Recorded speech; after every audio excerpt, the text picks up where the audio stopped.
Ya, saudaraku yang terkasih dalam Tuhan Yesus Kristus, hari ini kita ada dalam hari kebahagiaan Tuhan lagi. Tuhan menyediakan hari yang penuh damai sejahtera bagi kita, sehingga kita harus uh, bisa masuk atau kita dapat masuk di dalam persekutuan dengan Tuhan di hari ini, Minggu 5 Desember 2021, di mana tentunya bulan Desember merupakan penghujung dari tahun ini. Uh, Sebentar lagi tentunya kita akan memasuki tahun yang baru ya, 2022, dan tentunya kita harus uh, mempersiapkan atau membawa diri kita selalu kepada Tuhan, supaya Tuhan juga membukakan rahasia-rahasia kehidupan, berkat-berkatnya bagi kita umatnya, dan tentunya itulah kerinduan kita. Hari ini kita akan mendengarkan firman Tuhan terambil dari Injil Matius pasal 8 ayat pertama hingga ayat yang keempat. Bunyi firman Tuhan demikian. Yesus menyembuhkan seorang yang sakit kusta. Setelah Yesus turun dari bukit, orang banyak berbondong-bondong mengikuti dia. Maka datanglah seorang yang sakit kusta kepadanya, lalu sujud menyembah dia dan berkata, "Tuan, jika Tuan mau, Tuan dapat mentahirkan aku." Lalu Yesus mengulurkan tangannya, menjamah orang itu dan berkata, "Aku mau, jadilah engkau tahir." Seketika itu juga tahirlah orang itu daripada kustanya. Lalu Yesus berkata kepadanya, "Ingatlah, jangan engkau memberitahukan hal ini kepada siapapun, tetapi pergilah, perlihatkanlah dirimu kepada imam, dan persembahkanlah persembahan yang diperintahkan Musa sebagai bukti bagi mereka." Ya, puji Tuhan, hari ini kita telah membaca Injil Matius pasal 8 ayat 1 hingga keempat di dalam minggu pertama bulan Desember. Ya, ya, puji Tuhan. Dan tentunya di dalam bacaan ini yang saya mau sampaikan kepada kita, tema daripada ayat ini atau bacaan ini ialah memahami hati Yesus Kristus. Ya, kita hari ini memasuki bulan-bulan Natal. Tentunya kita ingin memahami hati Yesus Kristus. Bagaimana luasnya kasih Yesus kepada umat manusia. Bagaimana besarnya kasih Yesus kepada setiap individu atau orang per orang, siapapun dia. Bagaimana dia merasakan kasih yang begitu besar, memulihkan hidup pribadi lepas pribadi. Jadi di sini kita mau memahami hati Yesus Kristus terhadap individu maupun masyarakat. Jadi di sini ada dua hal yang kita akan pelajari di sini, atau kita mau mengerti bagaimana hati Yesus Kristus mengasihi banyak orang, namun juga mengasihi individu-individu atau pribadi lepas pribadi. Nah, kita mau melihat dari bagian ini. Kita mau melihat bacaan atau ayat yang pertama, kita memperhatikan dulu. Setelah Yesus turun dari bukit, orang banyak berbondong-bondong mengikuti dia. Ini artinya Yesus setelah berdoa. Yesus ke bukit itu hanya tujuan utama adalah berdoa. Dan itu adalah tempat berdoa Yesus selalu. Bukit adalah tempat di mana Yesus selalu melakukan pekerjaan doanya, ya. Dan bagaimana Yesus melakukannya, memang di situ tempat yang paling alamiah, paling natural di dalam mengkomunikasikan secara terbuka dia dengan Bapaknya. Ya, kalau kita mau melihat dari pemandangan aktivitas Yesus di dalam dia melakukan doa. Ya, kalau kita memperhatikan catatan Injil, Yesus kalau masuk di bait Allah bukan untuk berdoa, tetapi untuk mengajarkan firman Allah.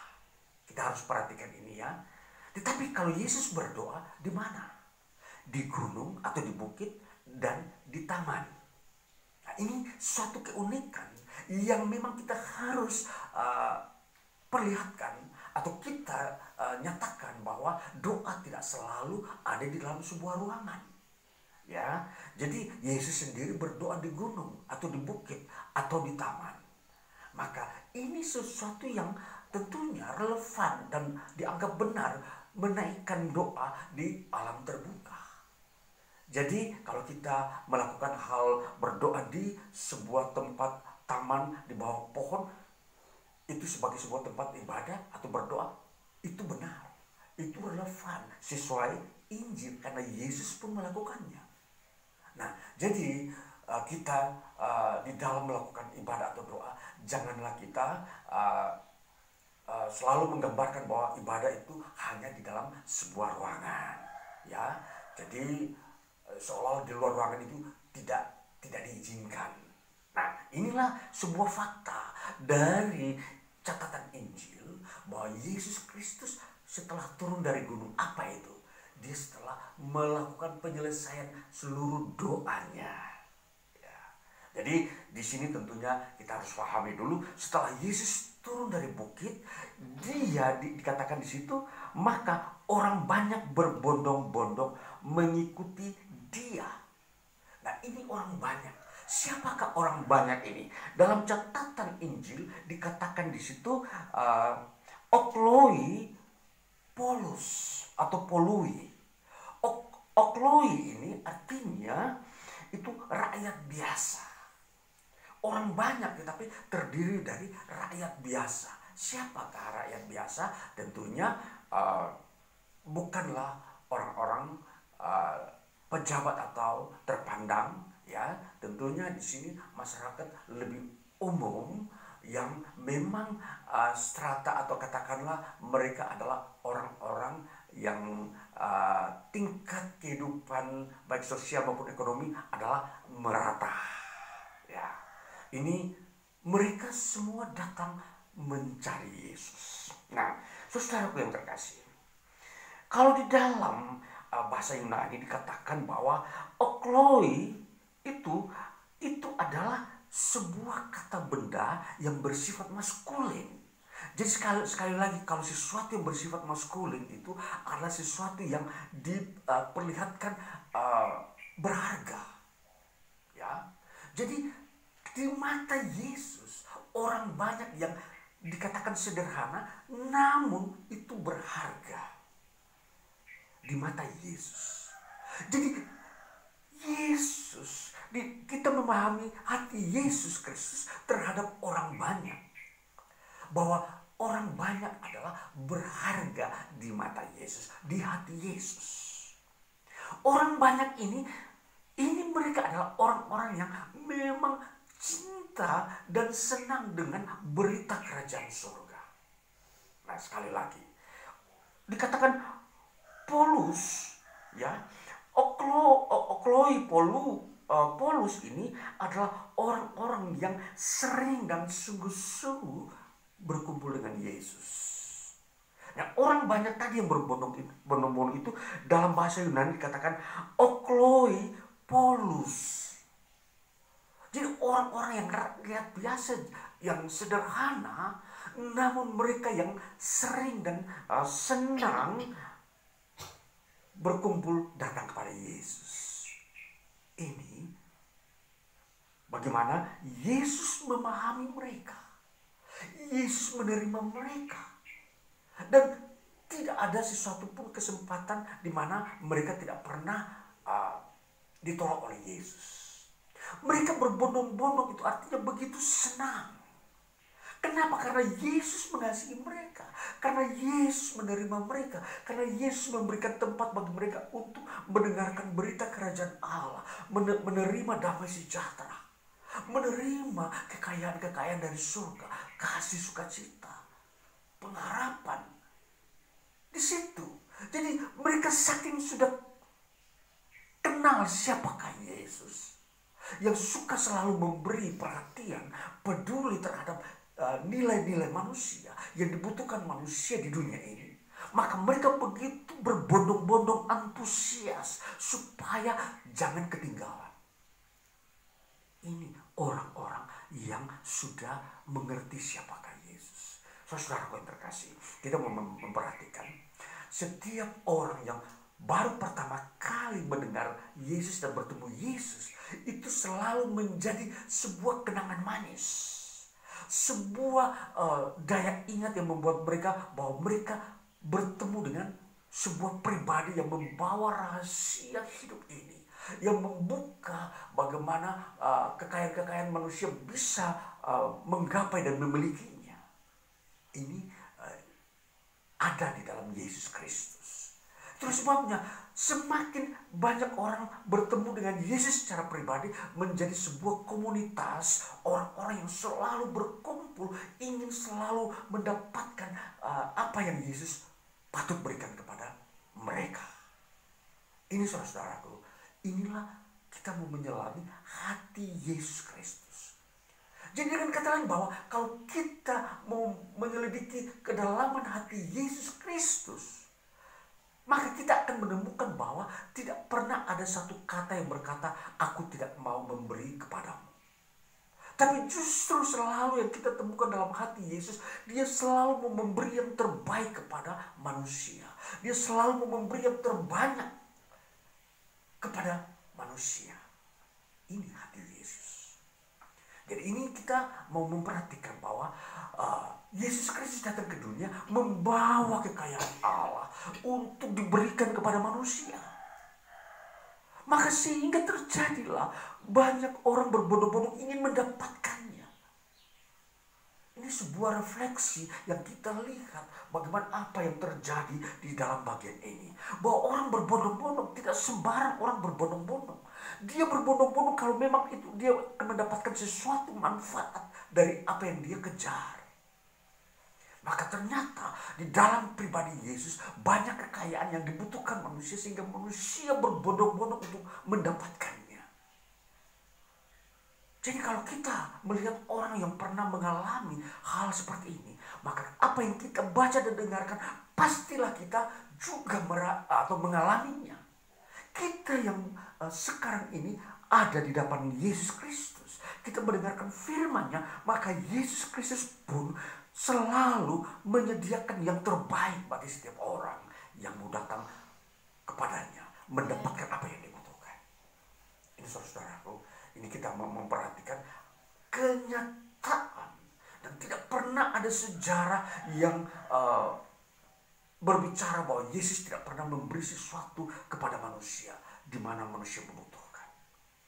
Ini kita harus memperhatikan ini. Ini adalah Injil yang membawa pembaharuan. Injil yang memberikan hidup bagi manusia. Maka terjadilah pusat kehidupan di dalam Yesus Kristus. Semua orang berbondong-bondong ke sana. Maka kalau kita mau memperhatikan berita Injil, bagaimana manusia bisa berbondong-bondong, karena di situ pintu dibuka selebar-lebarnya. Jadi semua orang berhak masuk, tidak ada batasan. Yesus tidak pernah memilih sebuah bangsa, hanya kamu bangsa A saja yang masuk datang kepadaku. Bangsa yang B tidak perlu. Semua bangsa boleh datang, berbondong-bondong terbuka secara lebar. Dan sampai hari ini, dan bahkan sampai kepada menjelang kesudahan alam, pintu ini selalu terbuka. Dan siapa saja boleh datang kepada dia. Maka berbondong-bondonglah orang datang kepadanya. Karena di situ ada anugerah Allah terbesar untuk hidup manusia. Saudara-saudara terkasih, ini kalau kita melihat hal ini, maka kita akan terkagum-kagum, terpesona melihat hati Yesus. Maka ini kita perlu selami. Yesus tidak pernah membenci seorang pun. Yesus tidak pernah mendiskriminasikan satu bangsa pun. Yesus tidak pernah menganaktirikan orang lain atau bangsa lain. Semua manusia sama. Yesus mengasihi semua bangsa. Yesus mengasihi semua orang. Yesus mengasihi siapa saja manusia di bawah kolong langit ini. Itulah pandangan hidup Injil, pandangan hidup yang ada di dalam iman Kristen. Jadi iman Kristen, kita yang tinggal di dalam iman Kristen, kita adalah orang-orang yang sudah merasakan kasih Yesus. Dan kita akan terus berbondong-bondong tinggal di dalamnya. Kita terus melakukan kegiatan berbondong-bondong karena di situ kita sudah mendapat pintu kesempatan terbuka untuk mengecap kebaikan Tuhan. Ini sebuah suatu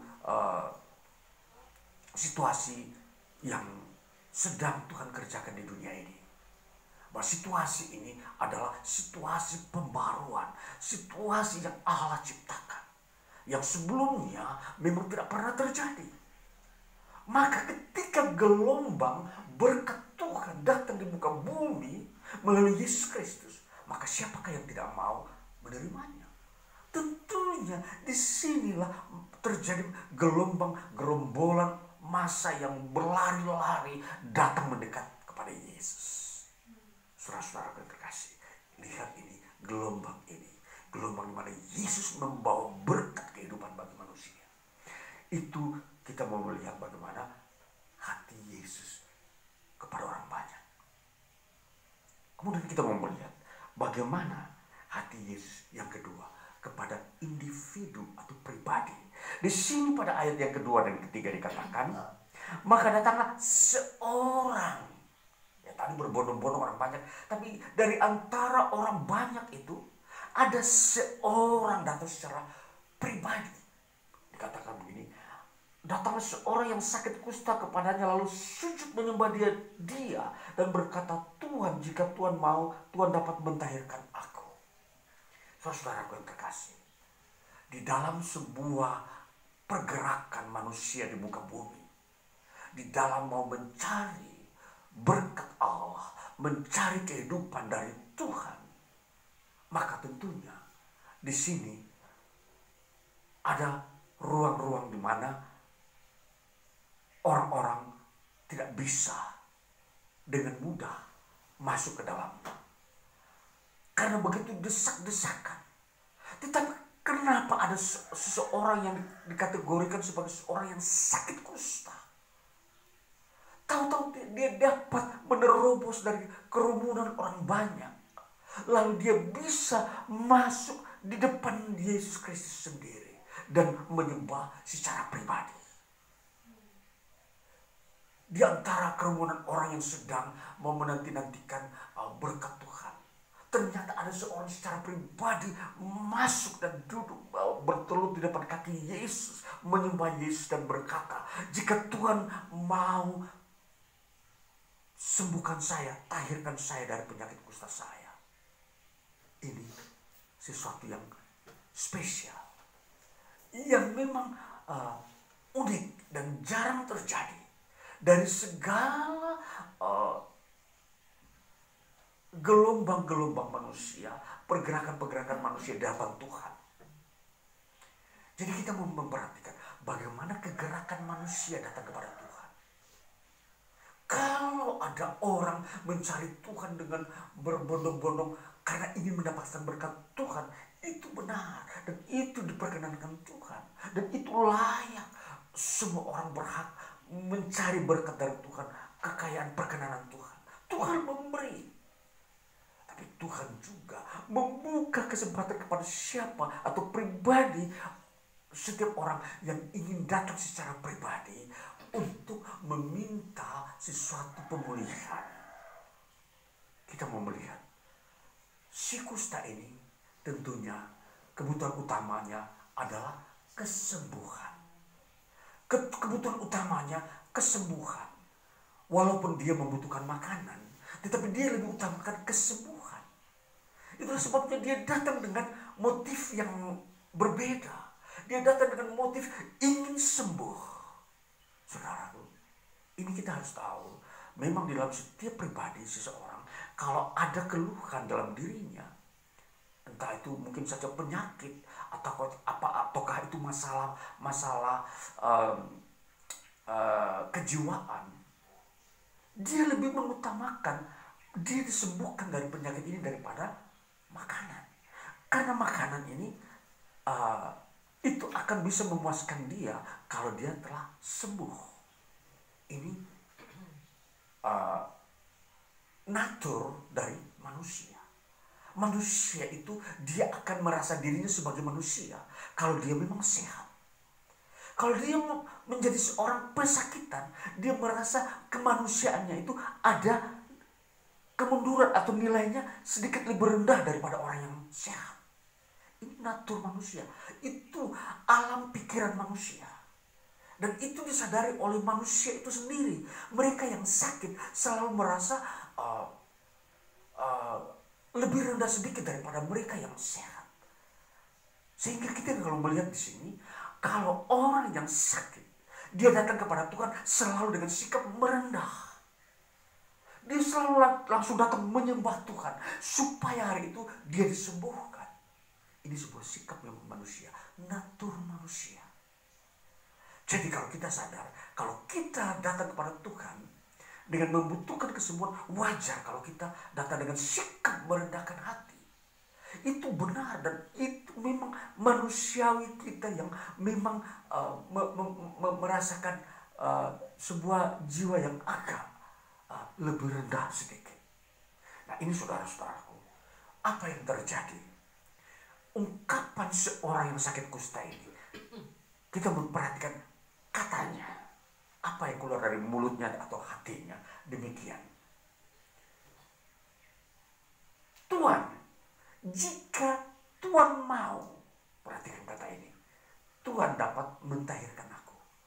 Dia memberikan sebuah opsi atau pilihan, kehendak kepada Tuhan. Apakah Tuhan mau menyembuhkan saya? Kalau kita menyelidiki hati Yesus Kristus, Yesus berkata, aku mau. Kita perhatikan ayat yang ketiga. Lalu Yesus mengulurkan tangannya, menjamah orang itu dan berkata, aku mau. Jadilah engkau tahir. Jadi kalau kita memahami atau menyelidiki hati Yesus, Yesus mau setiap orang itu sembuh dari sakitnya. Yesus mau. Itu berarti apa? Yesus menghendaki setiap orang itu mempunyai derajat yang sama, sehat. Jadi tidak merasa sebuah perasaan yang agak minder. Orang kalau sakit, dia tentunya mempunyai perasaan minder sedikit daripada orang yang sehat. Kita tahu itu dan Tuhan tahu orang sakit ini mempunyai perasaan yang agak memang rendah daripada orang sehat. Maka Yesus berkata, aku mau kamu sehat, kamu sembuh.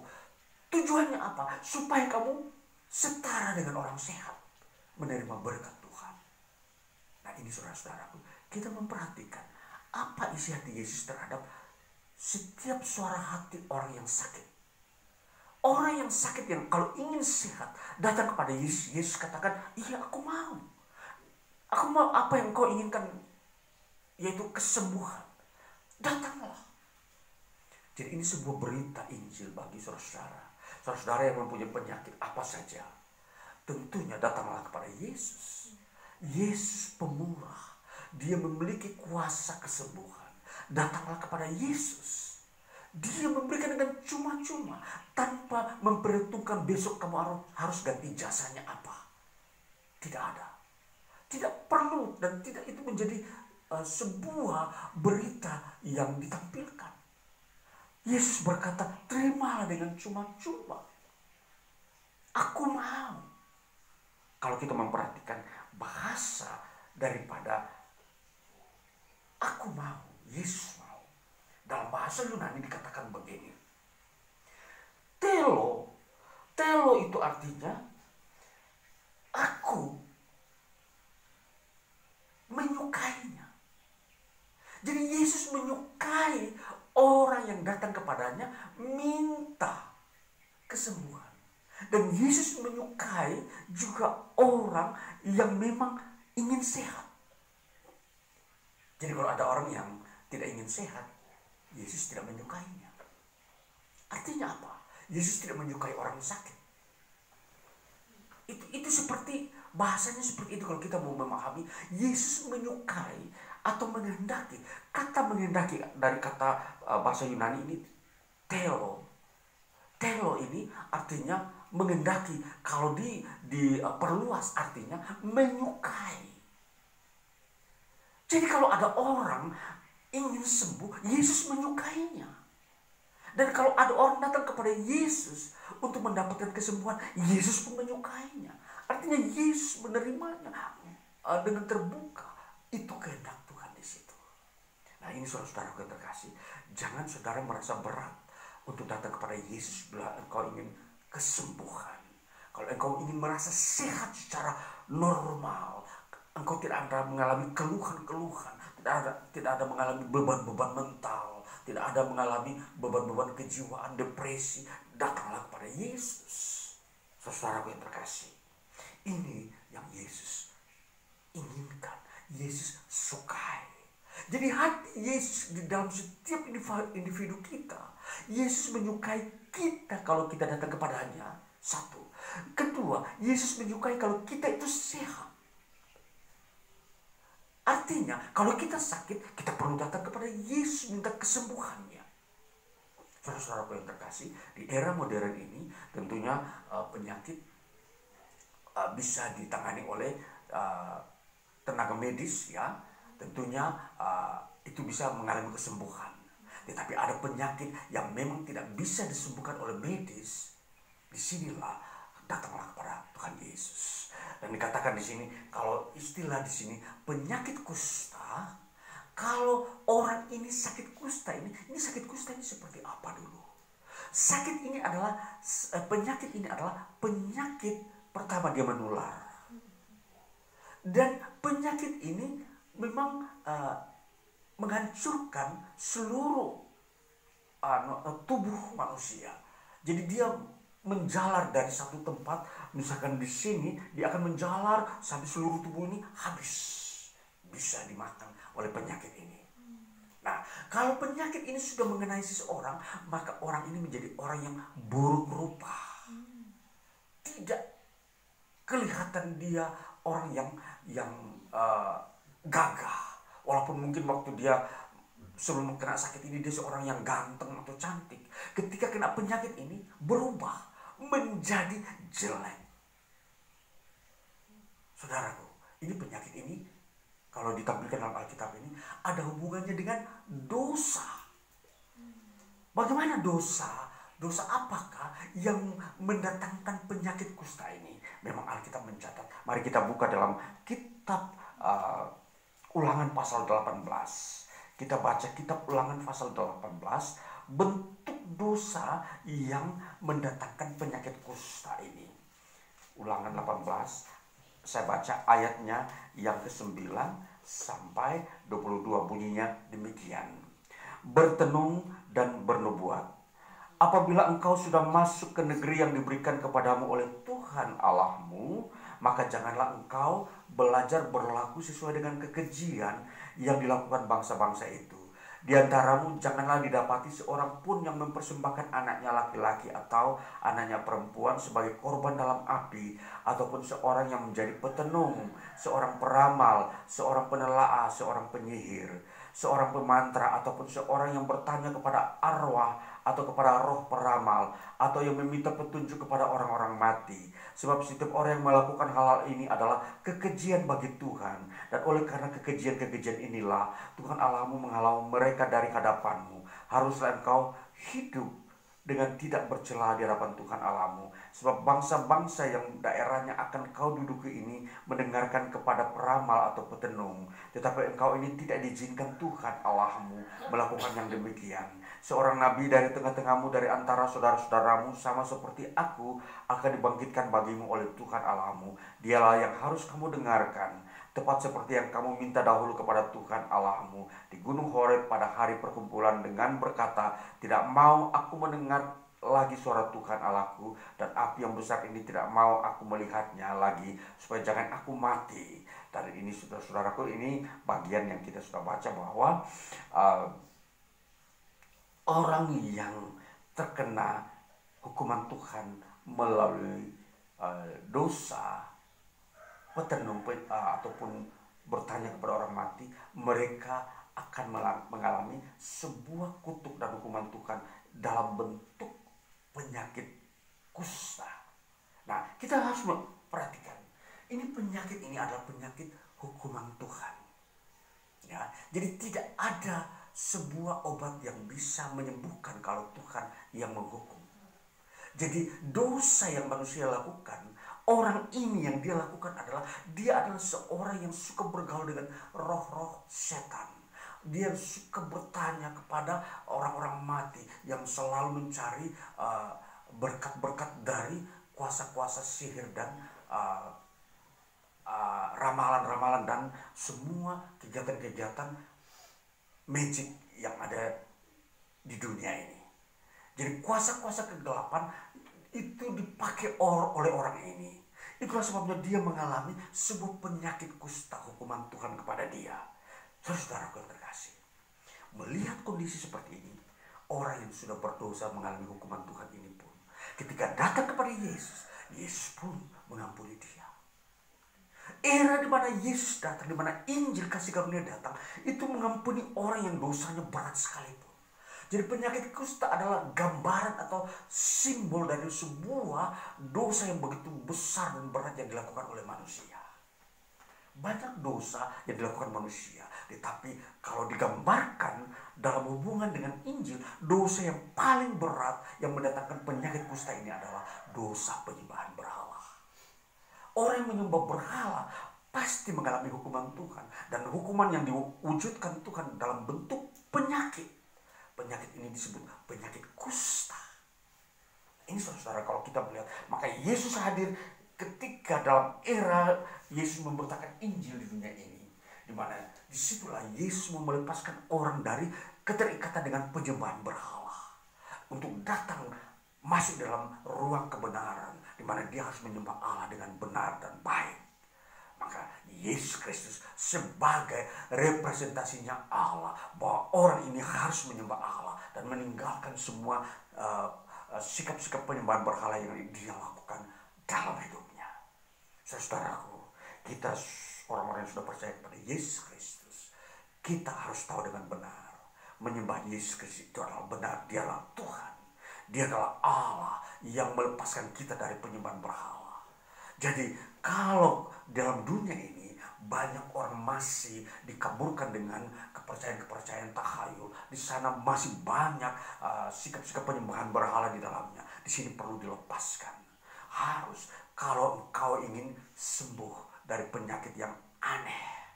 Ada penyakit yang aneh sampai sekarang ini, walaupun dia tidak berupa kusta, ada penyakit-penyakit yang tidak bisa disembuhkan, seperti penyakit kegilaan, penyakit-penyakit yang memang tidak ada obatnya. Dan itu hanya bisa sembuh kalau datang kepada Yesus Kristus. Dan inilah kalau kita mau memperhatikan bagaimana hati Yesus kepada setiap individu. Dia begitu mengasihi dengan begitu luas, dengan menyembuhkan dan memberikan sebuah kesempatan untuk dia datang beribadah. Jadi ini kalau kita mau memperhatikan bagaimana Yesus mengasihi setiap orang dengan tujuan supaya dia dapat beribadah dengan benar kepada Tuhan. Dia dapat menyembah Tuhan dengan benar. Maka ini kita mau melihat apa yang kita harus ketahui dengan hati Yesus. Bahwa Yesus mengasihi semua orang, termasuk saudara-saudara yang sedang sakit, saudara yang sedang mengalami sebuah penderitaan yang tidak pernah sembuh-sembuh. Yesus mengasihi saudara-saudara. Datanglah kepada Yesus. Ini saatnya Yesus mengasihi saudara-saudara. Setiap orang boleh datang mengecap kebaikan kasih Yesus. Tidak ada yang berhambatan. Pintu anugerah Tuhan selalu terbuka. Datanglah kepada Yesus. Dia akan menyembuhkan engkau. Dan ini saudara-saudara yang terkasih, ini yang kita harus fahami dan kita harus mengerti bahwa Yesus sangat mengasihi setiap orang. Yesus datang ke dunia ini membawa kasih Allah yang terbesar, yang tidak pernah habis-habisnya. Kasih ini berguna di segala zaman, di segala era. Era ini, era akan datang, dan setiap generasi akan selalu membutuhkan kasih Tuhan. Dan inilah kesempatan saudara-saudaraku untuk selalu datang kepada Tuhan. datang kepada Yesus Kristus. Dia adalah Tuhan yang mau membaharui, memberkati, membawa hidup saudara, manusia saudara menjadi manusia yang berkualitas. Biarlah firman Tuhan di hari ini menghampiri kita, menuntun kita memasuki bulan Desember ini, dan tentunya kita akan menjalani tahun-tahun yang baru ke depan. Dan hari ini kita melakukan perjamuan kudus lagi, di mana tentunya ini menjadi sebuah sikap iman kita bahwa kita telah menjadi milik Kristus Yesus. Kita telah dipanggil untuk bersekutu dengan Kristus, untuk memuji Dia, untuk selalu memberitakan tentang kebaikan Kristus Yesus kepada semua orang. Dan inilah bagiannya daripada firman Tuhan dari 1 Korintus pasal 11 ayat 23 bunyinya demikian. Sebab apa yang telah aku teruskan kepadamu telah aku terima dari Tuhan, yaitu bahwa Tuhan Yesus pada malam waktu ia diserahkan mengambil roti. Mari kita mengambil roti ini untuk kita melakukan perjamuan kudus.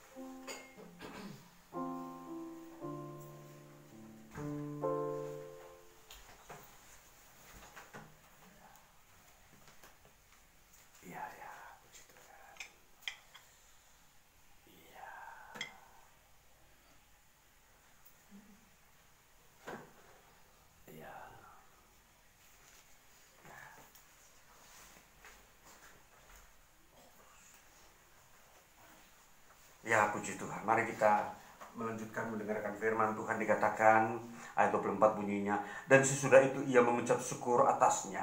Ia memecah-mecahkannya dan berkata, inilah tubuhku yang diserahkan bagi kamu. Perbuatlah ini menjadi peringatan akan aku. Mari kita makan dalam nama Tuhan Yesus Kristus.